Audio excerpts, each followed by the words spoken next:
Эфирда яңалыклар вакыты, студияда Алсу Нуриева, исәнмесез? Бүгенге чаралышның төп темалары.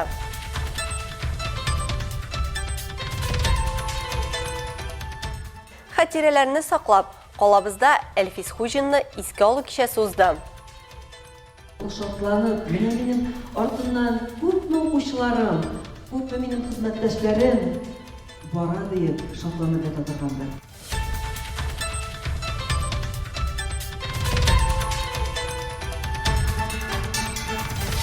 Тәҗрибә уртаклаштылар. Ознакайда әдәп-әхлак дәресләрен укытучы мөгаллимәләр катнашында конференция узды. Безнең образование җитәкчеләре белән киңәшләшеп, инде укыту законнарына каршы килмәсен дип, шушы ипләп белән дәресләрне бергәләшеп, карап, шушы эшне оештырып җибәрдек.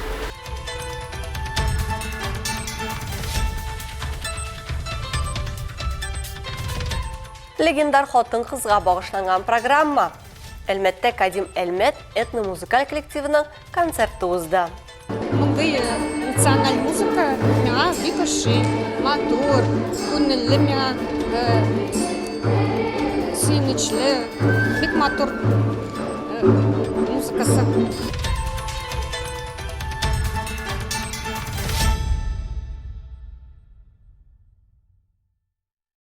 4 гыйнвардан 8 гыйнварга кадәр Әлмәтлеләр мобиль поликлиника, мобиль медицина комплексында бушлай диспансеризация узалачак. Комплекс Нефтчеләр урамында урнашкан карате йорты янында торачак. Диспансеризация кысаларында белгечләр флюорография һәм маммографияны кертеп, өлкәннәрне тикшерәчәкләр. Теркәлү һәм яшәү урынына карамастан теләгән һәркем сәламәтлеген тикшерә һәм хроник авырулар үсеше куркынычы турында мәгълүмат ала ала. Комплекс иртәнге 8-дән кичке 6-га кадәр кабул итәчәк. Мөрәҗәгать иткәндә үзең белән паспорт, мәҗбүри медицина иминияте, СНИЛС алырга кирәк булачак. Кан анализын тапшырыр өчен ач карынга килергә кирәк.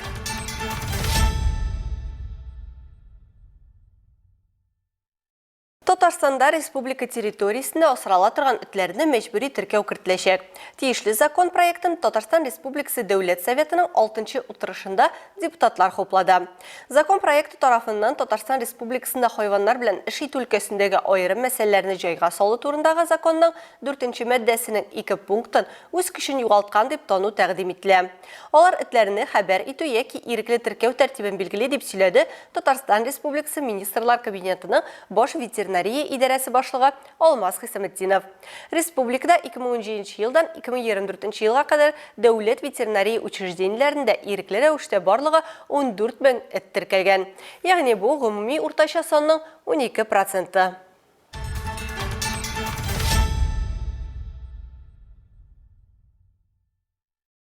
Башка темаларга. Ознакайның Ак мәчетендә әдәп-әхлак дәресләрен укытучы мөгаллимәләр катнашында конференция узды.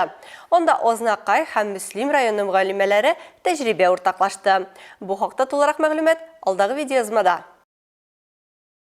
Чарада катнашучыларны Ознакай шәһәре һәм районы имам хатибы Азат хәзрәт Талибуллин сәламләде. Мәктәп башында мәктәп әдәп-әхлак дәресләре тәрбиясен бирү мәсьәләсе турында безнең җыелышуларыбыз без бултарына шулай җыелышып барас Мөслимгә барып кайткандык, Мөслимнәр бүген безгә килделәр. Ознакай мөхтәсибәте үз эшенә 52 мәчетне кылачлый, 51 имам, 47 абыстай дини әхлакый белем бирү өстендә эшли.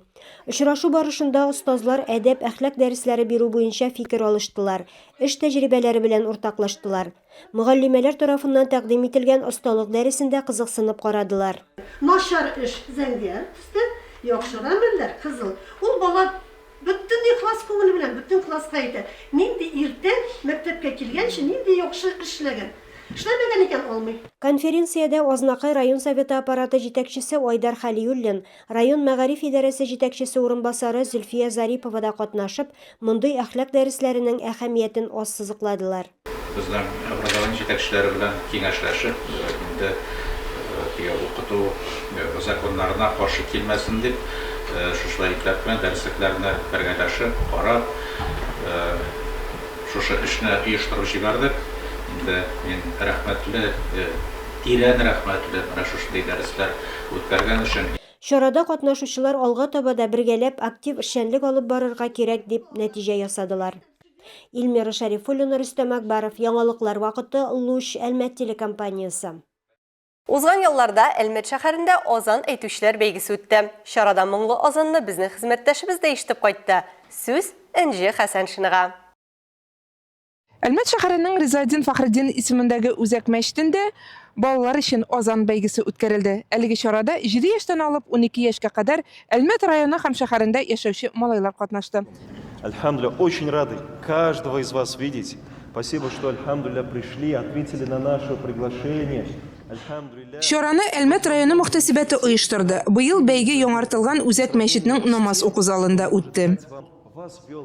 Беренче мурат максат безнең балаларны монда очраштыру, мәчетебезне балалар белән тулыландыру, иншалла.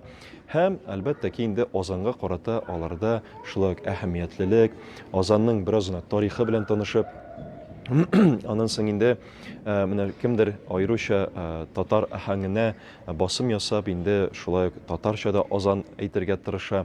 Монда инде без басым ясамыйбыз теге татар азаны дип кенә. Ләкин инде һәрберсе ничек булдыра ала, дөрес итертеп, бөтен кагыйдәләрне дә үтәп, иң матур әйткән азанчыга без инде төп бүләкләребезне тапшырабыз. Аллаһу әкбәр, Аллаһу әкбәр. Бәйге башланыр алдыннан балалар алдында Әлмәт шәһәренең үзәк мәчете имамы Фәннур хәзрәт Кәримов чыгыш ясады. Ул азанны гарәп теленнән чакыру итеп тәрҗемә ителүен ассызыклады. Һәм ислам дине буенча азан һәрбер намаз алдыннан әйтелергә тиешлеген аңлатты. Шулай ук ул дөрес итеп азан әйтү тәртипләренә дә тукталды. Шуларның берсе азан әйтүче муәззин кыйблага карап азан әйтергә тиеш. Азан бәйгесендә 50-дән артык бала катнашты. Алар 2 номинациядә 7 яшьтән 9 яшькә кадәр һәм 10 яшьтән 12 яшькә кадәр көч сынашты. Biz Мактамадан, Түбән Мактамадан килдек. 2 улым белән, Хәбиб һәм Идрис белән шушы азан бәйгесендә катнашырга дип. Миңа 9 яшь, мин 8 яшьтән азан әйтергә өйрәндем. Кем өйрәтте сине азан? Мине әтәй өйрәтте азан әйтергә. Хәбиб, син өйдә азан әйтәсеңме? Юк. Әйдә, кем азан әйтә сезгә? Әтәй. Әтәй.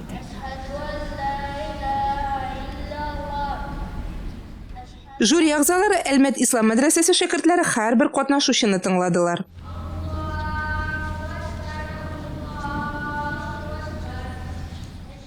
Чарада җиңүчеләр бүләкләргә, ә һәрбер катнашучы кызыксындыру призларына диплом һәм грамоталарга лаек булды. Энҗе Хәсән Шина, Рамил Базырдинов, яңалыклар вакыты, Луч, Әлмәт телекомпаниясе.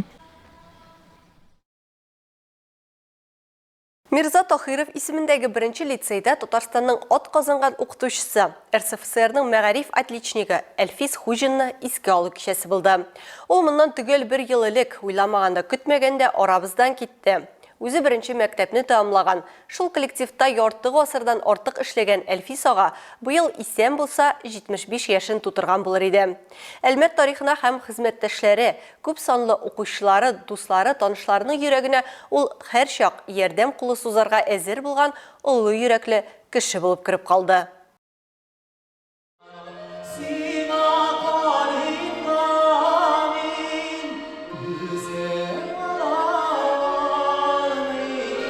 Хәтер кичәсе Әлмәт драма театры коллективының шигъри музыкаль композициясе белән башланып китте. Туган иленең тугры улы, милләтенең сөйгән баласы булган Әлфис Хуҗин театрны да яратты. Аның тәрбияви функциясын яратып сөйли иде. Әлбәттә, хезмәт юлын ватанпәрвәр уллар һәм кызлар тәрбияләүгә багышланган кеше милләтнең һәр чагылышына мөкиббән иде.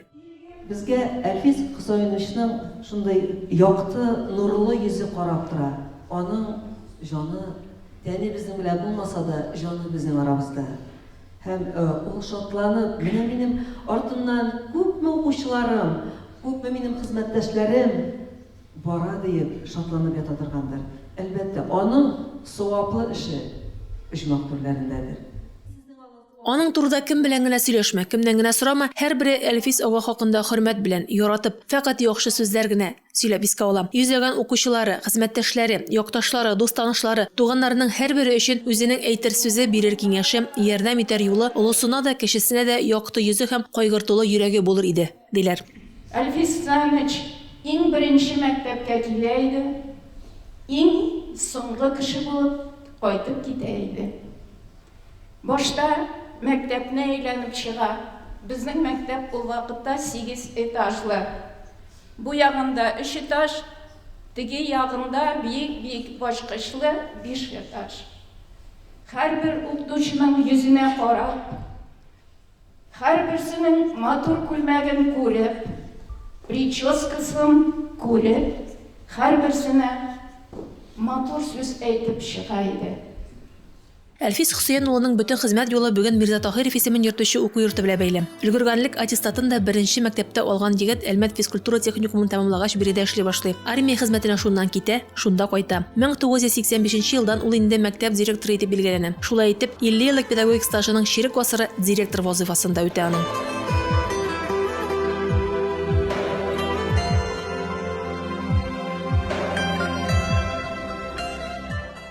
Менә 12 елда сентябрьдә шушы мәктәпкә директор итеп билгеләнгәч, иң беренче минем яныма Әлфис абый керде. Менә шушы көннән башлап, соңгы көненә, сәгатенә хәтлек безне Әлфис абый белән төн генә аергандыр. Лидия апа, гафу итегез, ул төнлә генә сезнең игезгә кайткандыр. Калган көне иртәдән башлап Әлфис абыйның мин һәр адым ярдәмен тыеп, аның киңәшләрен тотып, шушы 50 ел эшнең 25 елы бит аның директор вазифасы үткәргән. Авыр хезмәткә багышланган таңгысыз гомеренең соңына чаклы Әлфис Хуҗин хезмәттәшләре белән бергә иде. 100 еллык мәктәп тарихында да яңа статуста, яңа тарих башланган бу елны ул туган мәктәбендә булды.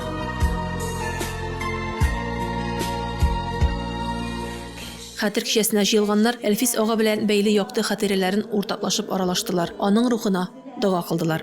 Рәдифә Нугманова, Алик Павлов, яңалыклар вакыты, Луч Әлмәт телекомпаниясе.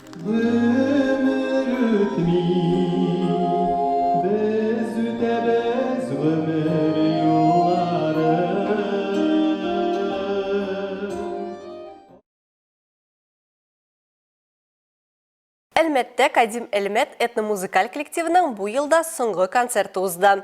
Программа нигезендә 18 гасырның легендар хатын-кызына багышланган Гайер Җәнәй альбомы. Музыкантлар милли уен кораллары ярдәмендә тудырылган музыка белән татар Робин Гуды турында риваятләр сөйләде.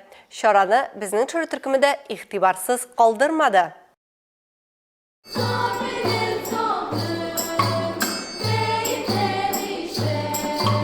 Шын вакыйгаларга нигезләнгән тарих йөзләгән бәйтләрдән, лирик хикәяләр һәм риваятләрдән җыелган. Концерт программасы сюжет линиясе белән берләштерелгән 16 композициядән тора.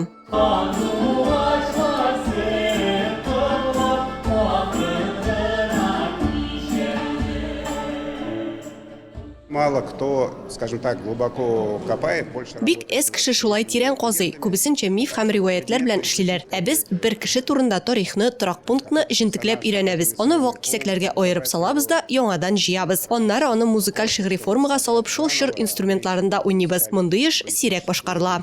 Форму и тем более сыграть на инструментах того периода, это 300 лет назад.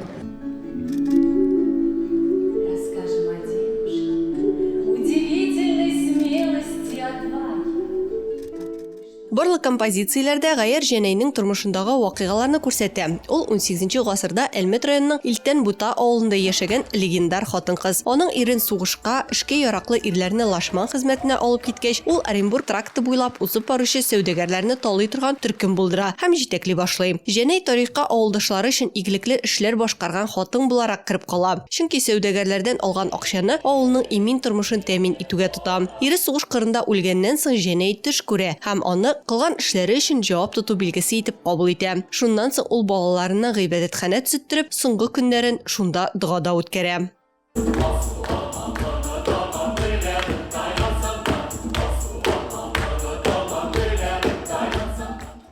Гайер Җәнәй альбомы G8 Мәскәү креатив индустрияләр фестиваленең Камил Фабула номинациясендә бүләккә лаек була.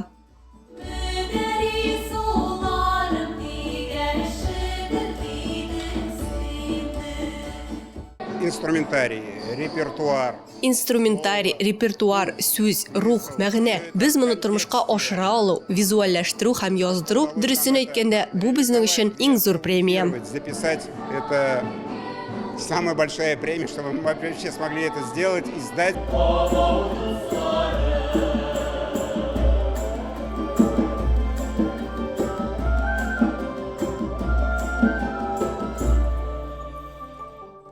Концерт вакытында тамашачы борынгы традицияләр дөньясына чума. Үзенчәлекле музыка ата-бабайлар мирасы турында уйландыра. Шундай атмосфера булдыру өчен музыкантлар 45тән артык аутентик төрки музыка коралын куллана. Менә бик яхшы йырлыйлар. Эш атамы яхшы. Ошый мондый националь музыка миңа бик ошый. Матур, күңелле миңа сөйнечле, бик матур музыкасы.